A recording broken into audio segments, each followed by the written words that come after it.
शहरों में निगम का दंगल।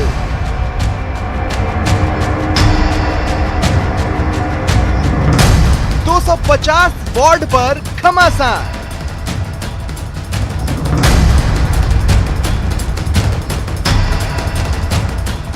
जयपुर हेरिटेज में 430 उम्मीदवार।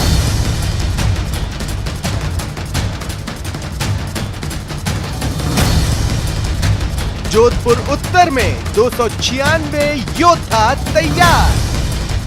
मेरी तरफ से पूरी कोशिश करूंगी कि मैं जनता की पूरी मदद करूं, उन वार्ड का विकास करवाऊं। कोटा उत्तर में 225 पहलवान। कि जो भी समस्याएं हैं भले देरी से पूरी होंगी पर पूरी होंगी।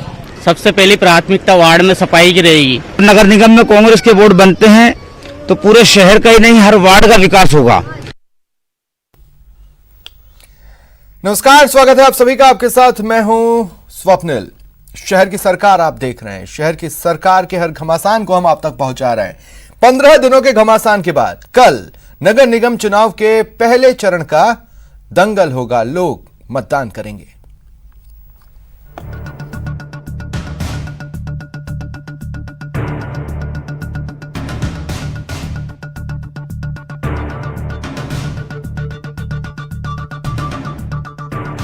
नगर निगम चुनाव का रण तैयार है। कल पहले चरण में जयपुर हेरिटेज, जोधपुर उत्तर और कोटा उत्तर के 250 वार्डों के लिए वोट डाले जाएंगे। पहले चरण में 3 नगर निगमों के लिए 16 लाख से ज्यादा मतदाता 225 उम्मीदवारों के भाग्य का फैसला करेंगे। मतदान के दौरान कोविड गाइडलाइन की पालना करने और सोशल डिस्टेंसिंग और मास्क लगाने के भी निर्देश दिए गए हैं। जयपुर नगर निगम हेरिटेज को लेकर कर मतदान होना है और आज पोलिंग पार्टियों का रवाना होना यहाँ से शुरू हो चुका है। इस समय हम लोग भवानी निकेतन जो ग्राउंड है वहाँ पे खड़े हैं। आपको दिखा सकते हैं कि किस तरह से जो है पूरी तैयारियों के साथ पोलिंग पार्टियों को यहाँ पर रवाना किया जा रहा है। सुबह इनको ट्रेनिंग दी गई थी और ट्रेनिंग देने के बाद अब इनको अलग अलग मतदान केंद्रों पर रवाना किया जा रहा है। करीबन 1581 मतदान केंद्र यहाँ पे बनाए गए हैं जहाँ पे पोलिंग पार्टियाँ जारी है। हमारे साथ पुरुषोत्तम शर्मा है, उप जिला निर्वाचन अधिकारी हैं। उनसे जान लेते हैं कि किस तरह की तैयारी की गई है और कल कितनी एहतियात के बाद जो है वो यहाँ से पोलिंग पार्टी को रवाना किया जाएगा। सर, कितने मतदान केंद्र बनाए गए और आज किस तरह से व्यवस्था की गई, किस तरह से रवाना किया जा रहा है? देखिए, कुल 1581 मतदान केंद्र जयपुर हेरिटेज। सर, सबसे बड़ी चुनौती कोविड को लेकर है, उसकी गाइडलाइन की किस तरह से पालना यहाँ पर करवाई जा रही है? आयोग ने विस्तृत निर्देश दिए हैं इस मामले में। प्रत्येक चरण पे चाहे नाम निर्देशन हो, चाहे मतदान दल की रवानगी हो, चाहे मतदान दिवस हो, चाहे मतदान का संग्रहण हो, ईवीएम का संग्रहण हो या मतगणना हो, इस पर डिटेल उन्होंने गाइडलाइन दी है और उसके हिसाब से हम पालना कर रहे हैं। आपने देखा होगा प्रशिक्षण भी बहुत छोटे छोटे टेंटों में हमारे द्वारा अधिकतम 100 व्यक्तियों को एक टेंट में रख के प्रशिक्षण दिया गया है। तो हर स्तर पर हम इसकी पालना सुनिश्चित कर रहे हैं। मतदान केंद्रों की भी क्या संख्या बढ़ाई गई है सर पहले की तुलना में, जिससे कि सोशल डिस्टेंसिंग मेंटेन? बिल्कुल, मतदान दलों की संख्या लगभग दुगनी हो गई है और 1 घंटे का समय बढ़ा दिया है मतदान का भी। पहले 8 से और 5 होता था, तो अब 7:30 से 5:30 तक मतदान होगा और किसी भी मतदान केंद्र पर 850 से अधिक मतदाता नहीं है। शुक्रिया हमसे बात करने के लिए। आप थे पुरुषोत्तम शर्मा, उप जिला निर्वाचन अधिकारी, जो बता रहे थे कि किस तरह से कोरोना गाइडलाइन की पालना करवाते हुए ये पूरा मतदान संपन्न करवाया जाएगा। आज पोलिंग पार्टियों ने रवाना होना शुरू कर दिया है और शाम तक ये सभी अपने मतदान केंद्रों पर पहुंच जाएंगे और कल सुबह 7:30 बजे से लेकर शाम 5:30 बजे तक जयपुर हेरिटेज के लिए मतदान होगा। राज्य निर्वाचन आयोग ने कोरोना काल में निष्पक्ष चुनाव कराने के लिए स्वास्थ्य और सुरक्षा के खास इंतजाम किए हैं।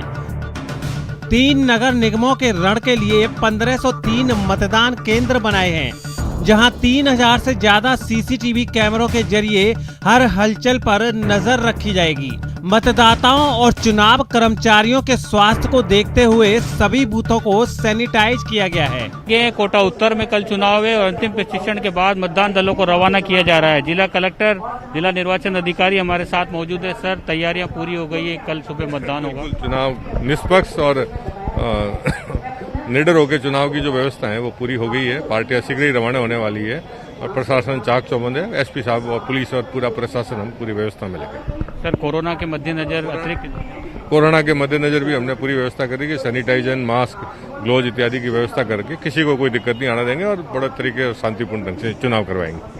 कुछ संवेदनशील और अति संवेदनशील भी मतदान किया।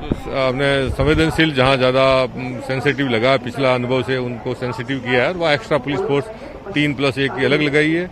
इसके अलावा हमने 35 मोबाइल पार्टियां लगाई है, 35 सेक्टर मजिस्ट्रेट है, एरिया मजिस्ट्रेट्स हैं, पूरी व्यवस्था। लेकिन उन सब के बावजूद जिस तरह से सियासी पार्टियों ने तैयारियां कर रखी है, निर्वाचन विभाग की टीम ने जो इंतजाम किए हैं, उससे यही अंदाज लगाया जा रहा है कि मतदान के प्रतिशत में भी बढ़ोतरी होगी और कल जो मतदान होगा उसके बाद कोटा दक्षिण के जो चुनाव है निगम के, उसके लिए 1 नवंबर को मतदान होगा और 3 तारीख को जो है नतीजे आ जाएंगे। जो ईवीएम में किस्मत कैद करेंगे मतदाता, वो किस्मत जो है उसका वो सब साफ हो जाएगा और ये साफ हो जाएगा कि कोटा के निगमों पर किसने कब्जा जमाया है। नगर निगम चुनाव में कांग्रेस और बीजेपी दोनों अपनी जीत के दावे कर रही हैं, लेकिन जनता शहर की सरकार के लिए किस पार्टी पर भरोसा जताएगी और किन उम्मीदवारों पर मुहर लगाएगी, ये आने वाली 3 तारीख ही बताएगी। Bureau report, news 18। मुख्यमंत्री अशोक गहलोत ने नगर निगम चुनावों में कांग्रेस प्रत्याशियों के लिए वोट की अपील की। सीएम अशोक गहलोत ने तीनों शहरों की जनता से विकास के नाम पर वोट मांगे। सीएम ने लिखित बयान जारी कर वोट की अपील करते हुए कांग्रेस के द्वारा राज्य में हुए विकास के कामों को गिनाया। गहलोत ने कहा कि राज्य सरकार गांव, गरीब और किसानों के कल्याण के साथ ही शहरी विकास के लिए लगातार बड़े कदम उठा रही है। गहलोत ने कहा कि उनकी सरकार के पूर्व और वर्तमान कार्यकाल में जयपुर, जोधपुर और कोटा में नगरीय विकास के क्षेत्र में अभूतपूर्व कार्य हुए और इन शहरों की तस्वीर बदल गई। गहलोत ने सभी दलों के उम्मीदवारों से अपील की कि कोरोना काल में चुनाव के दौरान सभी सावधानियों का पालन करें। गहलोत ने कहा, स्वच्छता सर्वेक्षण में जयपुर राष्ट्रीय स्तर पर 28वें स्थान पर और जोधपुर 29वें स्थान पर रहा है।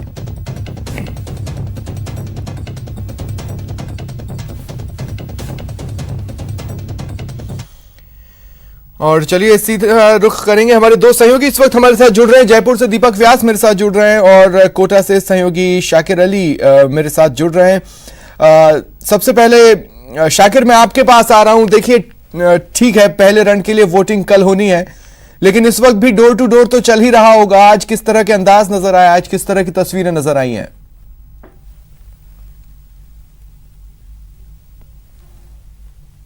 ये देखिए, क्योंकि कल वोटिंग होना है और इसके लिए अंतिम वक्त तक प्रत्याशी जो है पूरी तरह से जुटे हुए हैं। इसके साथ साथ यूडीएच मंत्री शांति धारीवाल अब कोटा उत्तर में क्योंकि प्रचार थम गया है, तो कोटा दक्षिण में जो 1 नवंबर को वोटिंग होनी है, तो अब कोटा दक्षिण निगम क्षेत्र में रोड शो कर रहे हैं।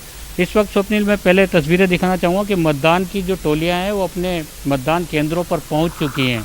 व्यवस्थाएँ यहाँ पर जो है की जा रही हैं कि किस तरह से कल जो मतदान शुरू होगा 7:30 बजे से, तो सोशल डिस्टेंसिंग और कोरोना की गाइडलाइन जो है उसकी पूरी तरह से पालना हो, तो उसके लेकर के तैयारियां यहाँ अभी से ही शुरू हो गई है। मतदान दल जो है अपने केंद्रों पर पहुंच गए हैं। रात को ये सब यहीं रुकेंगे, पुलिस का पुख्ता इंतजाम है और कल सुबह से जो है मतदान शुरू हो जाएगा। लेकिन इससे पहले की अगर हम बात करें तो लगातार जिस तरह से कोटा में दिग्गज नेता जो है वो पूरी तरह से जुटे हुए हैं। यूडीएच मंत्री शांति धारीवाल करीब 5 रोड शो कोटा में कर चुके हैं, तो बीजेपी की तरफ से उपनेता विधानसभा के राजेंद्र राठौड़ लगातार कोटा में जो है डेरा जमाए हुए हैं। वो भी लगातार जो है रणनीति तय कर रहे हैं, क्योंकि बीजेपी सिर्फ का कहना है कि सरकार का जो है 1.5 साल का कार्यकाल रहा है, इसी को लेकर के वो चुनाव मैदान में है। कई सारी समस्याएं लोगों को हुई कोरोना के चलते, जो कई सारी अव्यवस्थाएं हुई, उन सब को लेकर के वो चुनाव मैदान में है। तो कांग्रेस विकास के मुद्दे पे है और विकास में भी सिर्फ एक फेस कोटा में है, वो है यूडीएच मंत्री शांति धारीवाल। वो अकेले ही जो है इस पूरे चुनाव को कंधे पर लेकर चल रहे हैं, कोटा उत्तर और कोटा दक्षिण दोनों में ही। पहले उन्होंने कोटा उत्तर में जो है 3 रोड शो किए, उसके बाद अब कोटा दक्षिण की तरफ उन्होंने रुख कर लिया, क्योंकि प्रचार का दौर इधर थम गया है। कल जो मतदान होना है वो कोटा उत्तर में होना है और कोटा उत्तर जो निगम क्षेत्र है उसके 56 वार्ड कोटा उत्तर विधानसभा में आते हैं जी। और यूडीएच मंत्री शांति धारीवाल जो है वो कोटा उत्तर से ही विधायक है। तो पूरे जो बड़े नेता हैं उनकी भी साख जो है वो पूरी तरह से इन चुनाव पर लगी हुई है और लगातार जो है कोशिश ये की जा रही है कि अंतिम वक्त तक जो है मतदाताओं को रिझाया जाए। कोशिश ये की जाए कि कांग्रेस के पक्ष में मतदान हो, बीजेपी की। शाकिर देखिए, कहते हैं दूध का जला छाछ फूंक कर पीता है। अभी कुछ दिनों पहले एक चुनाव से प्रदेश गुजरा और उसमें हम लोगों ने देखा किस तरह की तस्वीरें हमें देखने को मिली। शाकिर, प्रचार के दौरान भावातिरेक में हमने कई लोगों को बहते देखा, लेकिन अब मतदान के दिन कोरोना गाइडलाइंस फॉलो हो उसे लेकर किस तरह की व्यवस्था है? जैसा कि आपने कहा, आप एक बूथ पर खड़े हैं जहां पोलिंग पार्टियां पहुंची हैं, क्या वहां पर वो गोले बनाए गए, जो लोग लाइन में खड़े होंगे वो एक निश्चित दूरी पर रहें, या इस तरह की चीजें आपको नजर आ रही हैं? मतलब तैयारियां पूरी कह देने से ही तैयारियां पूरी नहीं हो जाती हैं।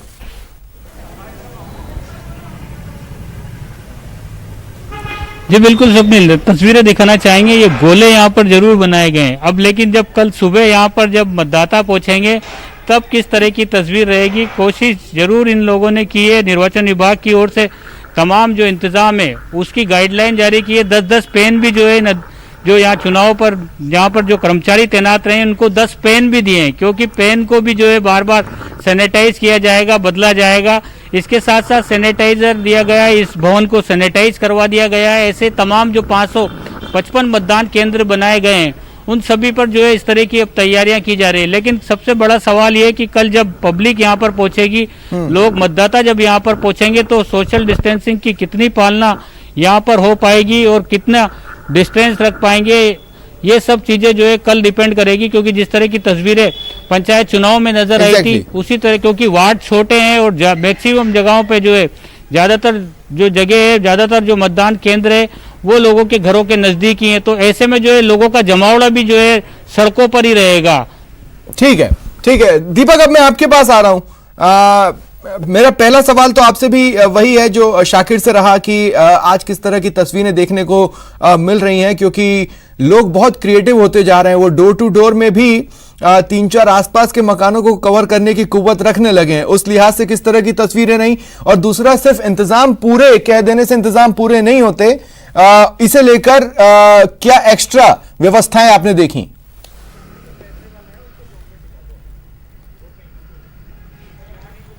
देखिए स्वप्निल, यहाँ पर प्रशासन जरूर, यहाँ पर जिला प्रशासन जिसके पास की जिला निर्वाचन विभाग का जिम्मा है वो यहाँ पर जरूर मुस्तैद नजर आया है। वहाँ पर तमाम जो अलग अलग 1581 के करीब जो मतदान केंद्र हैं वो यहाँ पर बनाए गए हैं। पूरे हेरिटेज नगर निगम के इलाके में 100 वार्ड्स को ये कवर करेगा, लगभग आधे जयपुर को। और ऐसे में कोरोना गाइडलाइन का ध्यान तो यहाँ पर रखा ही गया है प्रशासन की तरफ से। लेकिन अब ये देखना होगा कि कल जब फील्ड के अंदर जब तमाम लोग निकलेंगे, चाहे वो नेता जब लोगों को एक तरीके से आग्रह करते हुए नजर आएंगे कि आप जाइए मतदान करिए अपना, या फिर मतदाता जब अपनी खुद की इच्छा से स्वेच्छा से जब बाहर निकलेगा, तो ऐसे में वो कितनी कोरोना गाइडलाइन की यहाँ पर पालना हो पाएगी, ये अपने आप में एक बड़ी तस्वीर होगी कल की देखने वाली। हालांकि तमाम जो इंतजाम हैं वो जरूर किए गए हैं। लगभग करीब 800 के करीब के जो मतदाता हैं उनके ऊपर एक पोलिंग बूथ बनाया गया है। तो ऐसे में अभी तक के हिसाब से पुख्ता इंतजाम किए गए हैं कोरोना से बचाव के लिए, क्योंकि जयपुर भी कम अछूता नहीं रहा है कोरोना से। तो ऐसे में वो इंतजाम पूरे प्रशासन ने किए हैं। और रही बात यदि आज के प्रत्याशियों की, तो प्रत्याशियों ने आज भी अपना पूरा दमखम लगाने की कोशिश की है। कल भले ही हेरिटेज नगर निगम के 100 वार्ड्स के लिए जो चुनाव प्रचार का सिलसिला था वो थम गया था शाम को 5:30 बजे, लेकिन उसके बाद में अब डोर टू डोर जो कैंपेन का दौर था वो लगातार चल रहा था। और जो प्रत्याशी थे उन्होंने घर घर जाकर जनसंपर्क जरूर किया, जो मतदाता हैं उनके साथ में उनकी मान मनुहार किए कि आप जरूर उनको, मतलब जो संबंधित प्रत्याशी उसको वोट दें। तो ऐसे में पूरी कोशिश उनकी तरफ से की गई है। अब कल इन तमाम जो प्रत्याशी हैं उनकी किस्मत का फैसला मतपेटियों में कैद हो जाएगा, ईवीएम में कैद हो जाएगा।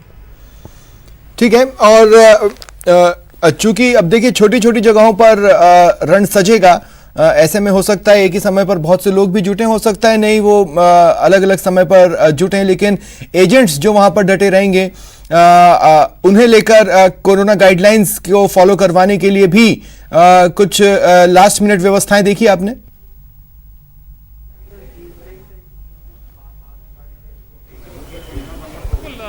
तमाम जो इंतजाम किए जाने हैं वो वहां पर अभी देर शाम से होना शुरू हो जाएंगे।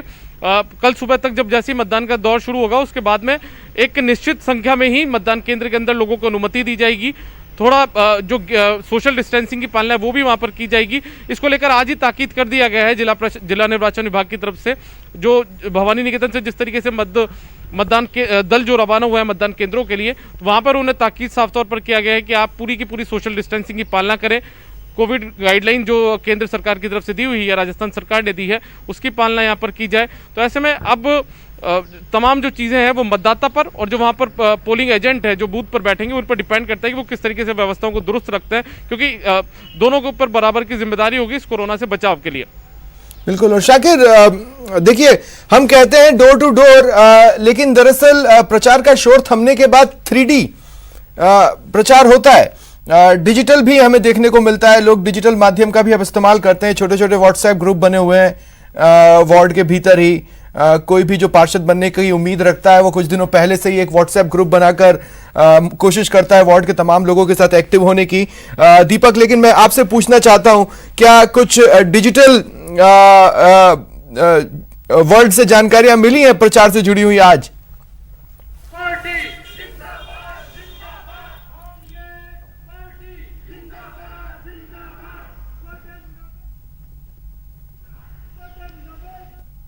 शाकिर, ठीक है, दीपक तक शायद मेरी आवाज नहीं पहुंच रही। शाकिर, आप मुझे सुन रहे हैं?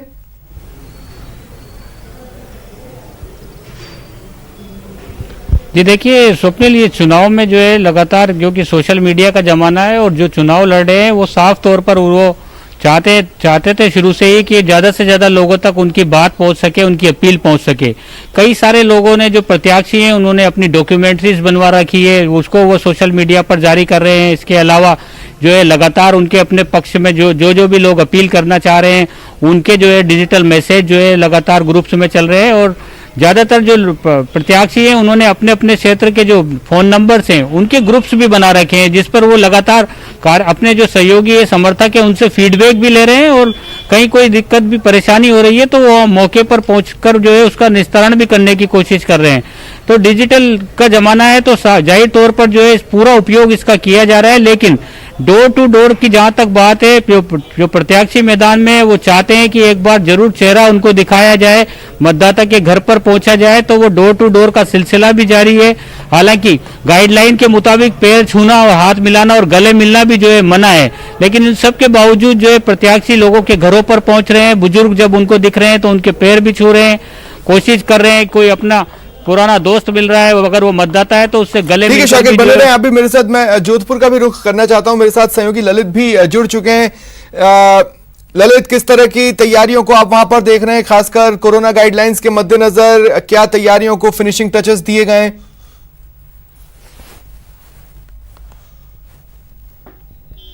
देखिए स्वप्निल, निश्चित तौर पर चूंकि कोरोना गाइडलाइन की पालना करनी है तो ऐसे में काफ़ी संख्या में बूथ बढ़ा दिए गए हैं। करीब 120 बूथों की संख्या बढ़ाई गई है ताकि कहीं न कहीं कोरोना गाइडलाइन की पालना की जा सके।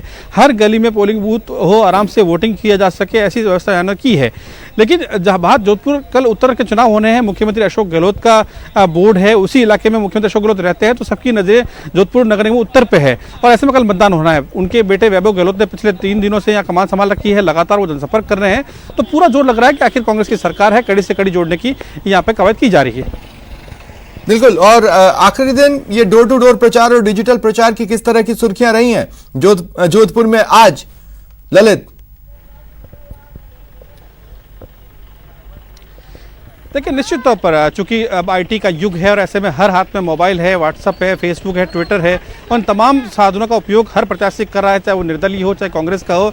और व्हाट्सएप ग्रुपों की संख्या लगातार बढ़ी है, ब्रॉडकास्टिंग ग्रुप बने जा रहे हैं, लगातार मैसेज भेजे जा रहे हैं और उसमें डॉक्यूमेंट्री से लेके वॉइस मैसेज से लेके तमाम तरह के जो है पोस्टर भी भेजे जा रहे हैं ताकि मतदाताओं तक अपनी बात पहुँचाई जा सके, अपने वादे पहुँचाए जा सके। घोषणा पत्र तक फेसबुक के माध्यम से जारी हो रहे हैं। तो बहुत दिलचस्प चुनाव है और ऐसे में हर प्रत्याशी आईटी युग का इस्तेमाल कर रहा है, सोशल मीडिया के जरूर हर मतदाता तक पहुंचने की कोशिश कर रहा है। शुक्रिया आप सभी का मेरे साथ जुड़ने के लिए और तमाम जानकारी के लिए। और चलिए रुकते हैं एक छोटे से ब्रेक के लिए।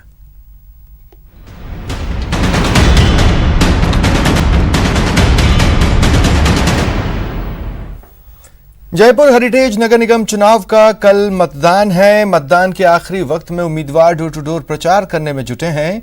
उम्मीदवार मतदान पर्ची बांट रहे हैं और मतदाताओं से अपने पक्ष में ज्यादा से ज्यादा मतदान की अपील कर रहे हैं और साथ ही कह रहे हैं कोरोना गाइडलाइन का पालन जरूर करें। जायजा लिया संवाददाता अरबाज अहमद ने। चुनाव प्रचार थमने के बाद में अब डोर टू डोर प्रचार जारी है। प्रत्याशी जो लोग हैं मतदाता हैं उनके घरों पर पहुंच करके मनुहार कर रहे हैं। यहाँ पर एक प्रत्याशी हैं जो कि बाकायदा पर्चियां लेकर के पहुंच रहे हैं और ये पर्ची लेकर के आप आए हैं और ज़्यादा से ज़्यादा वोटिंग कराने की कोशिश कर रहे हैं। इनका नाम जानना चाहेंगे, आपका नाम जानना चाहेंगे, क्या तैयारी है, क्या आप मांग कर रहे हैं, किस तरह से वोट मांग रहे हैं? सर मेरा नाम ब्रजनारायण बैरवा है और मैं वार्ड 90 से निर्दलीय प्रत्याशी हूँ। और सबसे बड़ी प्रॉब्लम ये थी कि हमारे यहाँ पर पूरी कॉलोनी में पिछले 20 सालों से किसी भी पूर्व पार्षद ने किसी प्रकार का कोई कार्य नहीं किया। रीज़न ये रहा कि वो आने के लिए भी कभी नहीं आए और जाने के लिए भी कभी नहीं आए। उनका एक ही मानना था, मैं पूर्व पार्षद दामानी जी की कहूँगा जो इनको आत्मा को शांति मिले, उन्होंने किसी प्रकार का कोई कार्य नहीं किया। रीज़न ये था कि पहले की समस्या ये थी कि पहले पब्लिक कम थी, अभी वर्तमान में पब्लिक बढ़ चुकी है। अब पब्लिक बढ़ चुकी थी उसके अकॉर्डिंग सिविल लाइन का स्पेस भी बढ़ाया जाना चाहिए, लेकिन पूर्ववत है, जिसके कारण अभी आप देखो अभी कैसे मांग रहे हैं आप लोगों से वोट, क्या क्या मान मनुहार कर रहे हैं? अभी आप कुछ देर पहले लोगों के पैर पकड़ रहे थे, देख रहे थे कि मान मनुहार कर रहे थे कि आप हमारे बड़े हो, हम आपका काम करेंगे, आप हमें वोट दो। बिल्कुल सर, मोस्टली क्वेश्चन ये था कि हमारे यहाँ पर पानी की लाइन में गंदगी आती है, पानी की लाइन में गंदगी आती है। आप अम्मा जी आपके वोट मांगने आए, आपके क्या मुद्दे हैं? हमारी मुद्दे एक तो सिविल लाइन हमारी सही होनी चाहिए, दूसरी बात कि रोड लाइट होनी चाहिए, और तीसरी बात कि हमारे जो भी राशन कार्ड बंद है वो राशन कार्ड चालू होने चाहिए और हमारी पेंसिल चालू होनी चाहिए, क्योंकि जब से ये लॉकडाउन लगा हम घर से बेरोजगार बैठे हैं सब, पूरे घर वाले, हमें रोजी मिलनी चाहिए और हमें पेंसिल चालू होनी चाहिए। आपके क्या मुद्दे हैं? हमारी भी ये समस्या है, जो मेरी माताएं और बहनें इनको रोजगार मिले, इनकी पेंशन स्टार्ट हो जाए और ये सिविल लाइन और लाइटें ये चालू हो जाए, हमारी इनसे बस यही निवेदन है। तो आज का पूरा दिन आप डोर टू डोर रहेंगे प्रचार में? सर आज का दिन मेरा पूरा डोर टू डोर रहेगा ताकि वो मुझसे अच्छी तरह पहचान सके। अरबाज अहमद, न्यूज़ 18 के लिए जयपुर से। फिलहाल इतना ही, नमस्कार।